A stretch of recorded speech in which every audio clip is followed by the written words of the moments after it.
Hello everyone, in today's video I'm going to go over my last game from Gradište. In round 9 I was paired against a very strong player, incredibly strong, more than 2100 but much higher actually, because he is very young, very experienced and incredibly skilled. So everybody kept telling me, okay, doesn't matter, you got paired against him, so what, he's very strong, don't expect anything. And of course I didn't want to accept defeat, and I started preparing, found a nice line, saw that he played e4, didn't see any of his games against the Caro Kann, unfortunately, so I basically had to prepare for every single option. I was expecting the Panov or e5, the advanced variation, so I prepared for those two the most, and I actually got a new line against the Panov, which I play, and I was happy to use it in this game. Obviously, after the whole tournament, I was really tired. This was on Saturday in the morning, the last round, and I still got, managed to compose myself, and this was a chance for me to actually win rating points if I win the game.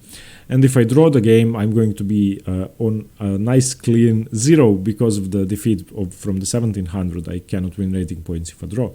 So I was tired and prepared. We get into the game, e4, c6, d4, d5. He plays the Panov. Knight f6, knight c3, knight c6. And now the last game, my last game in the database is against the Panov with knight f3, a line which I know extremely well, at least 15 moves in depth. And I was expecting him, if he was going to play the Panov, to play the move bishop g5. Of course, I didn't expect knight f3 if he knows that I know the line. After the game we spoke, he told me that he didn't prepare, but that he thought that I knew the line with knight f3, so he didn't want to play it, and he was correct. So he played bishop g5. And normally in these positions, I play the move bishop e6, which I consider to be the best move. But I find it slightly more complicated than e6, so in this game I prepared the line with e6. After knight f3, the most usual move here is bishop e7, by far the most popular move. But then, after bishop e7, white is going to play c5, and you can see this 4-3 pawn majority on the queen side. Black now has to be extremely precise, break open the position with b6, but then again, even after b6, let's say he does nothing, let's say he develops the bishop, takes, well, he has to defend here. After b6,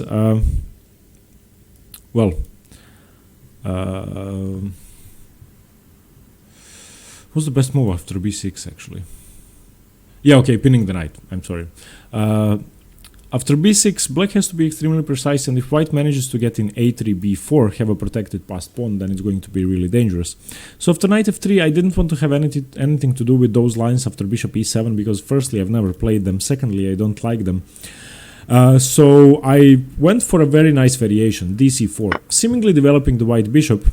But after the bishop takes, and now I play bishop e7, you can see that black has no problems in the position. White has an isolated d4 pawn which grants him the attack, and the pressure is going to come along this diagonal, that's true. But on the other hand, I have a very good plan. My e6 pawn is consolidating my position, and my light squared bishop is going to go to b7, and that's going to come with tempo. a6, b5, bishop b7, rook c8, castles, a very, very, very easy plan and great positioning for my pieces. So castles, he played rook c1, I played a6, a simple move, bishop d3, and now I know, and this was still in my prep, that after bishop d3, knight b4 is not a good move, but I found a line in which I transfer my knight to d5, which the engine doesn't like, but I couldn't see a downside with that move, so I went for that, knight b4, bishop b1, and obviously now after b5 he is going to play a3, chasing my knight away, because he wants his queen either on c2 or on d3, ideally on d3 because of my rook coming to c8. So he did play a3, and I played knight b to d5, and I really don't see a point of the engine evaluation here, +1 or more for white. And he did play queen d3. The position I had on my board before the game was queen d3, g6, and what's the problem? How is he going to attack me? He played the move knight e5, which I expected, obviously have to stop knight c6, so bishop b7, and now all of my pieces are perfect. My next move is rook c8, and that's it. Here he played a move I never saw. And didn't prepare, bishop a2. This I didn't expect. It makes sense because it's not on this diagonal which is now blocked. And at this point, I had more than 90 minutes on the clock, didn't use any of my clock time because this was still my prep. And here I used more than half an hour. I was calculating a very tactical move. I didn't want to get into the positions after rook c8, which is the most natural move. I didn't really like rook c8 here. I think that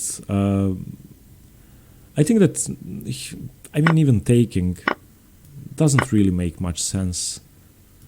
Takes here, I don't know. I mean, firstly he can take the rook now, so I cannot do that.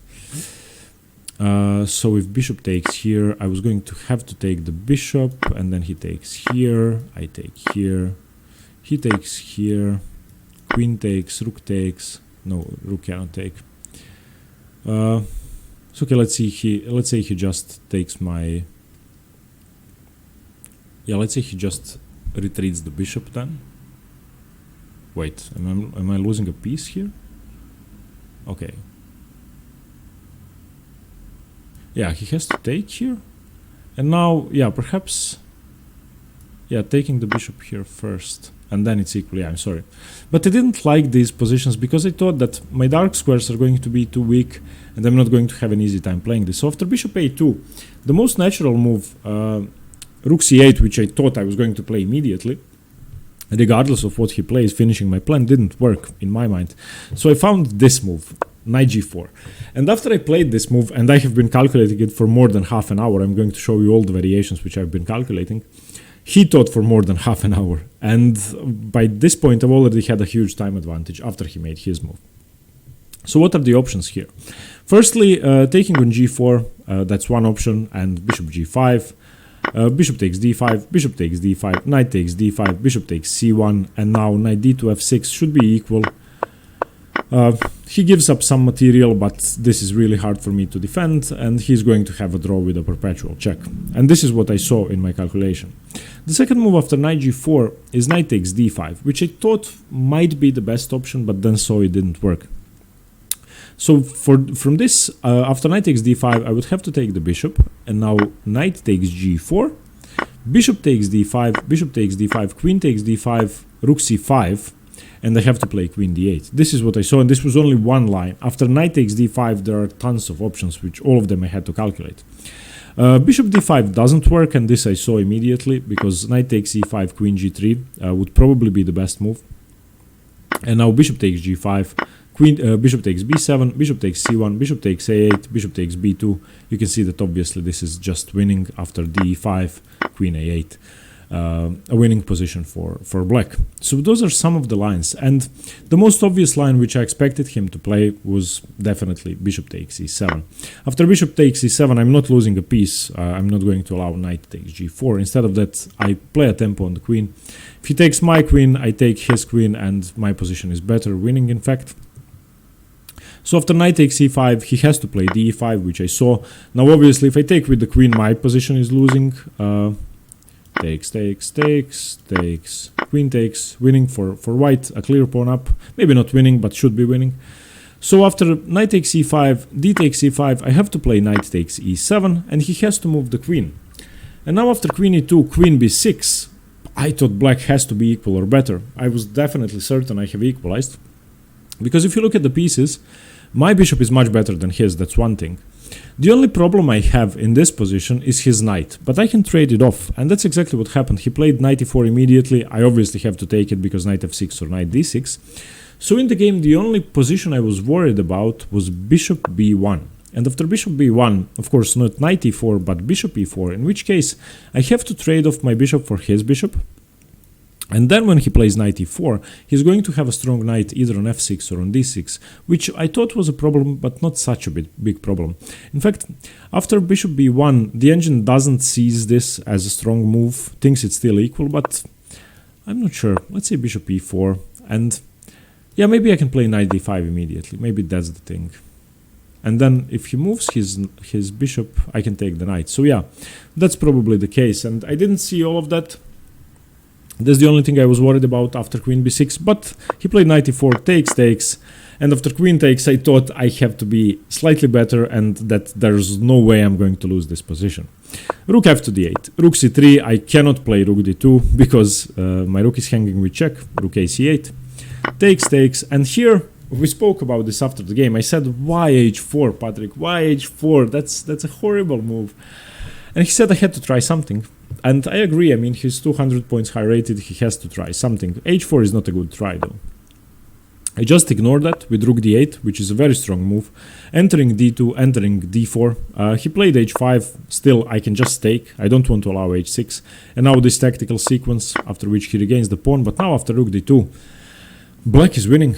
White cannot win the f1 rook. b2 is hanging, and the position is in dire straits. If I turn on the engine, you can see that this is -2 almost. And busted. So, queen f3 was played. Knight takes e5, simply taking a pawn. Queen here doesn't work. Queen here doesn't work because in both cases, queen d4 defends both pieces. He played queen g3 check. Have to retreat my knight. Clear pawn up. And thank you very much, a winning position. Rook c1 was played. I didn't really care for this move. Queen d6, and now rook c8 check. King g7, queen c3 check. Forcing a queen trade because f2 is hanging. Takes. And now he started playing well. Bishop b3. Rook d2, bishop c2, blocking my rook, rook d6, defending from rook c6, king f1, knight e5, rook c3, rook c6, forcing a trade. Rook g3 check is possible, but I'm not sure it's good, because I would just play knight g6, and then he would have to move the bishop again, then I would have a check and have a better position. He played a4, and now my position is just winning. Rook c3, bc3, ba4, bishop a4, king f6. It's winning because of my passed pawn on the a file, an outside passed pawn which he just cannot stop. Why can't he stop it? Because I get my knight to c5, remove the blockade, march my pawn up the board. And I knew all of this during the game. Unfortunately, from a huge time advantage, and he was now already, he maybe had 5 minutes left, maybe 10. I had about 20 minutes left. And from a huge time advantage, I started thinking for so long on each move that I actually caught up with his time deficit and had only a few minutes on the clock, like 5 moves from here. King e2, and all of these moves are very sensible. Here I played a bad move which I calculated for a long time. It's still winning, but e5 was unnecessary. The point of e5 was this tactical try. If he tries bishop a4 or bishop e4, then obviously I'm not losing a pawn because king d6, he cannot take my knight and then take here because my pawn is going to queen. So he cannot do that.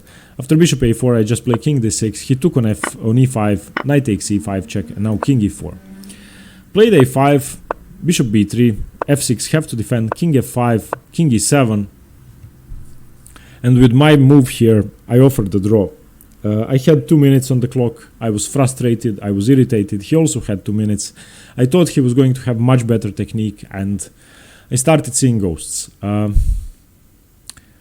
After the game, grandmasters came to me and said, "What the hell is wrong with you? It's an outside pass pawn, it's an easy win." And I said, "Yeah, I know, but it requires technique to play it precisely." And I just wasn't composed enough. I was really tired. I was really upset that I lost all of my time advantage. I knew it had to be winning, but I didn't know exactly how. And in hindsight, let's say he plays something. Let's say he plays g3. Just knight to d2, a knight to d7, and I can give up this pawn. It doesn't really matter. Let's say he saves his bishop, and now here.